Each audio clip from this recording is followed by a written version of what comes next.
இந்த மாதிரி பொண்ணுங்களுக்கு வந்து நிறைய நடந்துட்டு இருக்கு. அந்த பொண்ணுங்க கூட சொல்லும் போது கூட வந்து அழுது சொல்றாங்க, அக்கா இதெல்லாம் தெரிஞ்சு கூட எங்களால எதுவுமே பண்ண முடியல, ஏன்னா வந்து எங்களை வச்சு பிளாக்மெயில் பண்றான், எங்களோட போட்டோல எடுத்துட்டு சொன்னா அது வந்து நெட்ல விட்டுருவேன்னு சொல்லி பிளாக்மெயில் பண்றான். அதுக்கப்புறம் மறுநாள் ஃபோன் பண்ணி ஒரு பாடி மசாஜ் அந்த மாதிரி பண்றியாமா அப்படின்னு கூப்பிட்டாங்க. இல்லை நான் அந்த மாதிரிலாம் பண்ண மாட்டேன் அப்படின்னு சொன்னேன். இல்லை நீ ஒரு 20 நிமிஷம் 20 மினிட்ஸ் நீ பண்ணியனா உனக்கு வந்து 30,000 சம்பளம் கொடுப்பாங்க, வந்து பண்ணு அப்படின்னாங்க. நம்ம இப்படியே விட விட விட தான் இவங்க தைரியமா சுத்திட்டு இருக்காங்க. இப்ப கூட பாருங்களேன், தைரியமா ஒரு விஷயத்த வந்து போலித்தனமா பண்ணணும்னு நினைக்கிறானே கண்டி, இந்த விஷயத்த மறைக்கணும்னு நினைக்கிறானே கண்டி, இத வந்து இந்த மாதிரி தப்பு பண்ணிட்டேன் அப்படின்னு மனசாட்சி உணர்றானா?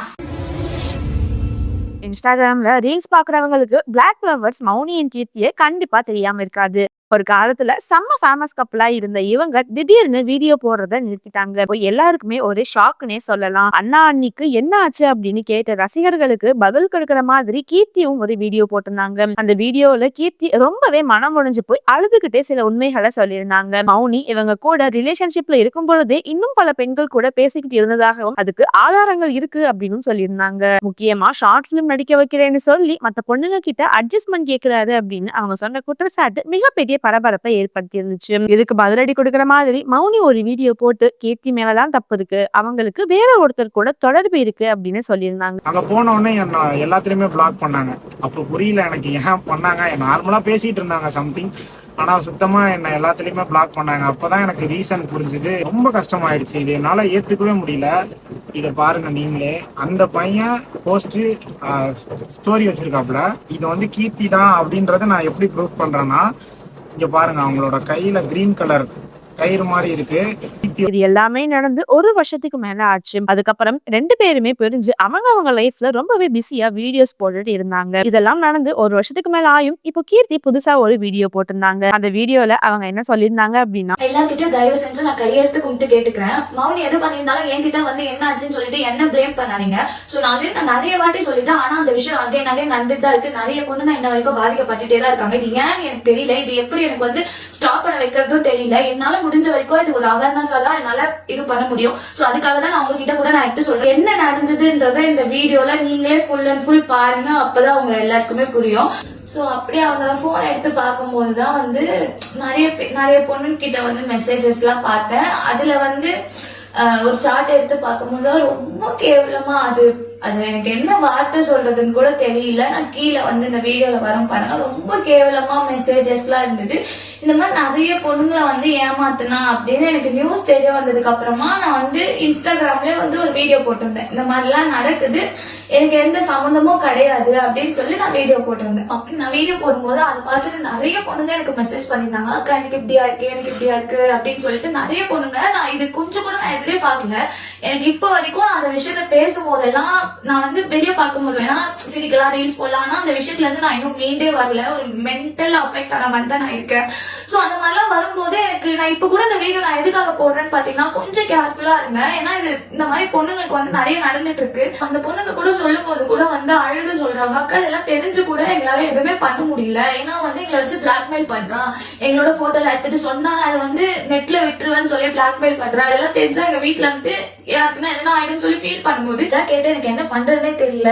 அதனாலதான் நான் இப்ப கூட வந்து இதெல்லாம் நான் ஒரு அவேர்னஸா இருக்கணும், ஏன்னா இதுக்கப்புறம் இப்படி எல்லாம் நடக்கக்கூடாது, எல்லாரும் கேர்ஃபுல்லா இருக்கணும் தான். நீங்களே சொல்லுங்க இதுக்கு என்ன பண்ணலான்னு. ஏன்னா இப்படி ஒரு ஃப்ராட் எல்லாம் நம்ம விட்டே வைக்கவே கூடாது. நாங்களா ஒரு பொண்ணை விட்டுட்டு வேற ஒரு பொண்ணை லவ் பண்றோம்னா அது ஓகே, ஆனா இந்த மாதிரி ஒரு வேலையை பண்ணும்போது பொண்ணுங்களை கூப்பிடுறது, அதுக்கப்புறமா வந்து அந்த பொண்ணுங்களை வந்து வெளிநாட்டுல வேலை இருக்கு அனுப்புறது, ஒரு ஃபேக்கா ப்ரொடக்ஷன் டீம்னு ஒன்று செட் பண்றது, ஆபீஸ் மாதிரி போட்டு மூவில அவங்களுக்கு ஒரு சான்ஸ் வாங்கி தர, நீ வந்து இந்த மாதிரி இருக்கணும் அட்ஜஸ்ட்மெண்ட் சொல்லி தப்பான பேர்ல யூஸ் பண்றது, இந்த மாதிரி நிறைய பண்ற ஃப்ராடுகளை நம்ம இப்படியே சும்மா விட்டோம்னா இது இன்னும் ஏறிட்டே தான் போகுது. சரி ஓகே, நானும் வந்து நான் அமைதியா நான் விட்டேன், பட் ஆனா இது இன்னமும் இது இப்படியே நடந்துட்டே தான் இருக்கு. இதுக்கெல்லாம் நீங்களே என்ன பண்ணலாம்னு சொல்லுங்க.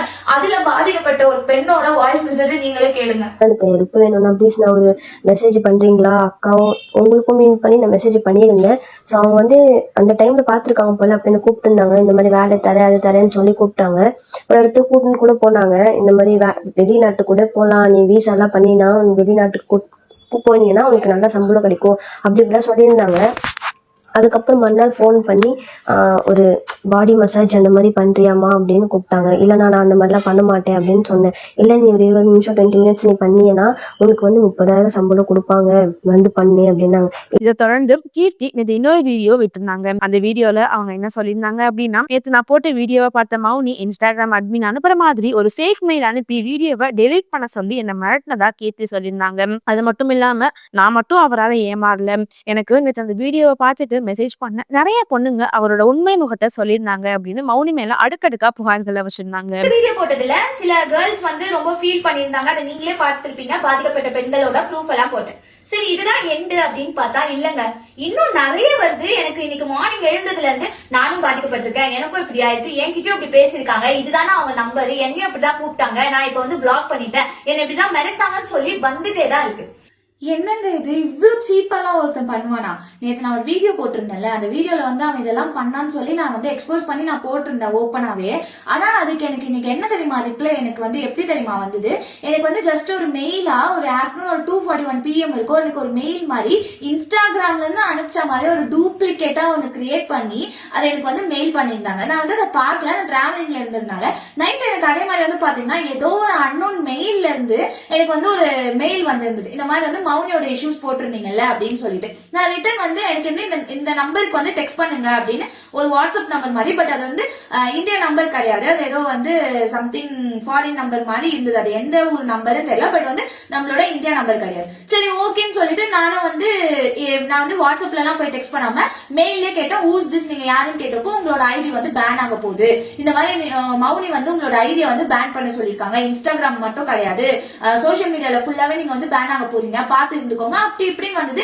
இன்ஸ்டாகிராம் மாதிரி ஒரு மெயில் சென்ட் பண்ணாங்க பாருங்க, இன்ஸ்டாகிராம்ல இருந்து வந்த மெயில் மாதிரி. அதுல வந்து பாத்தீங்கன்னா இந்த மௌனி வீடியோ வந்து நீங்க டெலீட் பண்ணலனா, ப்ரீவியஸ் வீடியோ டெலீட் பண்ணலனா உங்களோட அக்கௌண்ட் வந்து பேன் ஆகிடும். நான் உண்மையோடதான் கேட்கிறேன், நீ இவ்வளவு தப்பு பண்ணிருக்க, இப்ப கூட உன்னோட மனசாட்சியில இதெல்லாம் பண்ணன்ற ஒரு பயம் கூட இல்லாம அடுத்தடுத்து இதுல என்னென்னலாம் அயோக்கியத்தனம் பண்ண முடியுமோ, என்னென்னலாம் கேவலமான வேலை பண்ண முடியுமோ அதை நீ பண்ற. சோ நான் வந்து தைரியமா எதனால சொல்ல வந்தேன்னா, எனக்கு இவ்வளவு பேர் சப்போர்ட்டர்ஸ் இருக்கீங்க, உங்ககிட்ட சொன்னா எனக்கு ஒரு சொல்யூஷன் கிடைக்கும்னு சொல்லிட்டான். அப்படி தைரியமா வர என்னையவே எவ்வளவு டார்கெட் பண்றாங்க, ஒரு சீப்பா ஒரு போலித்தனமா ஒரு மெயில் அப்படின்னு சொல்லி பயமுறுத்துற மாதிரி என்னென்ன வேலை எல்லாம் வந்து பண்றாங்க, அயோக்கியத்தனமான வேலை.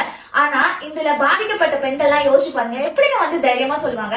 என்னையே இவ்வளவு பண்றாங்கன்னா அப்ப அந்த பொண்ணுங்களை போட்டோ எடுத்து அதை மார்பிங் பண்ணி அதை நான் உன்னோட ஃப்ரெண்ட்ஸுக்கு அனுப்பிச்சிடுவேன், ரிலேட்டிவ்ஸ்க்கு அனுப்பிச்சிடுவேன் பயமுறுத்துனா எந்த பொண்ணு தைரியமா வந்து சொல்லும், ஐயோ நம்ம வீட்டுக்கு தெரிஞ்சுட்டா அம்மா அப்பா நம்மள என்ன நினைப்பாங்க, நம்ம அம்மா அப்பா எதனா ஆயிடுவாங்களோ இல்ல என்ன ஆகுவாங்கன்னு அவ்வளவு டிப்ரெஷன்ல பொண்ணுங்க எல்லாருமே போயிடுறாங்க. நம்ம இப்படியே விடதான் இவங்க தைரியமா சுத்திட்டு இருக்காங்க. இப்ப கூட பாருங்களேன், தைரியமா ஒரு விஷயத்த வந்து போலித்தனமா பண்ணணும்னு நினைக்கிறானே கண்டி, இந்த விஷயத்த மறைக்கணும்னு நினைக்கிறானே கண்டி, இத வந்து இந்த மாதிரி தப்பு பண்ணிட்டேன் அப்படின்னு மனசாட்சி உணர்றானா. சினிமா வாய்ப்பு வாங்கி தரேன், ஷார்ட் பிலிம்ல நடிக்க வைக்கிறேன் அப்படின்னு சொல்லி பல பெண்களை ஏமாத்தி இப்படி அட்ஜஸ்ட் பண்றதுக்கு கூப்பிடுற விஷயத்த பத்தி நீங்க என்ன நினைக்கிறீங்க அப்படின்னு கமெண்ட் செக்ஷன்ல சொல்லுங்க. மேலும் அடுத்த ஒரு வீடியோல சந்திப்போம். அது வரைக்கும் பாய்.